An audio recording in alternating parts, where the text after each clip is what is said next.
तुषार खुराना जी, हरिद्वार से। राधे राधे। राधे राधे महाराज जी। महाराज जी, नाम जप के दौरान अगर मन भटक रहा हो लेकिन भक्त का भाव सच्चा है तो क्या भगवान उस जप का फल देते हैं, उसको स्वीकार करते हैं? भाव सच्चा ना हो तो भी फल प्राप्त होता है। हमने कई बार सत्संग में बताया कि जैसे अग्नि में दाहिका शक्ति है, तो हम प्यार से छुएं, श्रद्धा से छुएं तो वो जला देगी, अश्रद्धा से छुएं तो जला देगी, भूल से छू जाए तो जला देगी, क्योंकि उसमें दाहिका शक्ति है। ऐसे भगवान के नाम में पाप नाशक, तारण शक्ति, सुख प्रदान करने वाली, भगवान को अधीन करने वाली अनंत शक्तियां विराजमान है। तो इसीलिए गोस्वामी तुलसीदास जी ने कहा, भाव कुभाव अनख आलसहु, नाम जपत मंगल दिशि दसहु। भाव से जपो या कुभाव से जपो, श्रद्धा से जपो या अश्रद्धा से जपो, तुम्हारा मंगल दसों दिशाओं में होगा। प्रारंभ में सबका मन भजन में नहीं लगता, भजन करते करते, अभ्यास करते करते हमारा मन भजन में लगने लगता है, और जब मन भजन में लगने लगता है तो मन पवित्र हो जाता है। जब मन पवित्र हो जाता है तो उसे भगवदानंद मिलता है। निर्मल जन मन सो मोहि पावा। जहां उसे भगवदानंद मिला, विषयानंद छूट गया। विषयों का आनंद का आकर्षण जहां छूटा, भगवदानंद मिला, तहां वो जीवन मुक्तता की तरफ बढ़ जाता है, वो भगवत प्राप्ति की तरफ बढ़ जाता है। इसलिए किसी भी साधक को ऊबना नहीं चाहिए, उकताहट नहीं होनी चाहिए, जल्दीबाजी नहीं होनी चाहिए। धैर्य पूर्वक खूब नाम जप करे और मन से लड़ता रहे।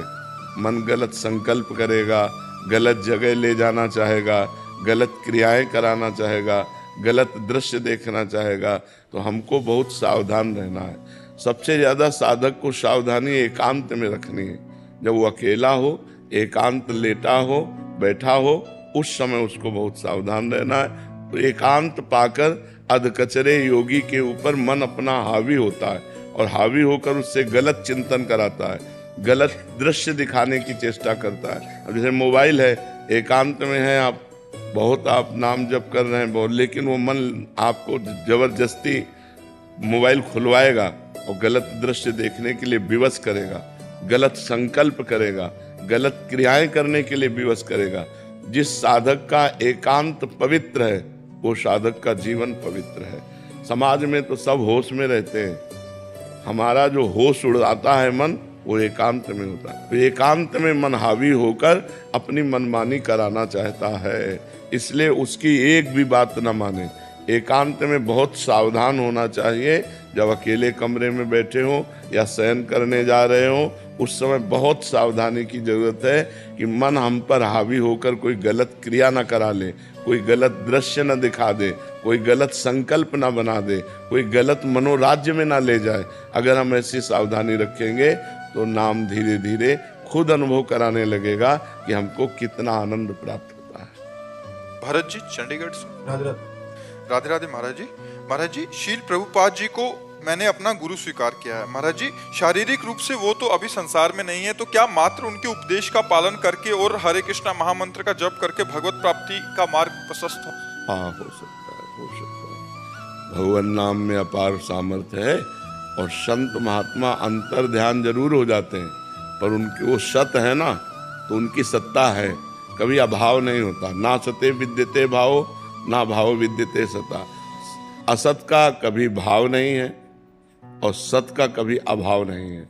सत हर समय विराजमान रहता है। तो सत्संग, जब हम किसी महापुरुष का अपने हृदय से प्रिय भाव से वर्ण कर लेते हैं, जैसे हमने रामकृष्ण परमहंस जी को वर्ण कर लिया, उड़िया बाबा को वर्ण कर लिया, किसी भी महापुरुष, तो वो सत महापुरुष हैं, वो थे, हैं, रहेंगे। त्रिकाल सत होता है, सत त्रिकाल सत होता है। तो हम अगर प्रभुपाद जी को गुरु मान करके और महामंत्र का जप करें तो हमारा भगवत मार्ग प्रशस्त हो जाएगा, पर साथ में गलत आचरणों का त्याग करें। अगर गंदे आचरण करते रहे और भजन भी करते रहे तो हाथी के स्नान जैसा होगा। जैसे हाथी स्नान किया और अपने ऊपर धूल भर के डाल लिया तो उसका स्नान व्यर्थ चला गया, ऐसे ही यदि भोगों में, गलत आचरणों में, मनोराज्य में मनमानी आचरणों को करते रहे आप और भजन भी करते रहे तो आपको अनुभव में नहीं आएगा। यद्यपि भजन व्यर्थ नहीं जाएगा, आगे चल करके आपकी उन्नति होगी, लेकिन वो आगे चलना अनेक जन्म संसिद्धेर, पता नहीं कितने जन्म ले लेगा। अगर इसी जन्म में आनंद लाभ करना है तो भोगों को छोड़ना होगा, गलत भोगों को छोड़ना होगा। जैसे काम वेदना आ रही, अपनी पत्नी का संयोग समय धर्म के अनुसार करे तो पाप नहीं है, लेकिन वही काम वेदना यदि पराये स्त्री की तरफ गई तो वही पाप बन जाएगा। तो पाप आचरण से बचे।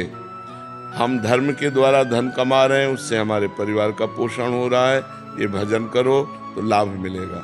और अधर्म से धन कमा रहे हैं, परिवार का पोषण कर रहे हैं, दान पुण्य भी कर रहे हैं और सोचते हैं कि हमारी सदगति हो जाएगी, तो कभी नहीं, कभी नहीं। इन बातों पर ध्यान रखे। केवल नाम जप ही नहीं, साथ में उसके परहेज भी चाहिए। सदगुरु वैद्य वचन विश्वासा, संयम यह न विषय का आशा। यदि गंदे आचरण बंद नहीं हुए तो वो पाखंड है, वो दंभ है, वो नाटक है भजन का, वो भजन नहीं हो रहा है। बात समझ पा रहे हो? हाँ।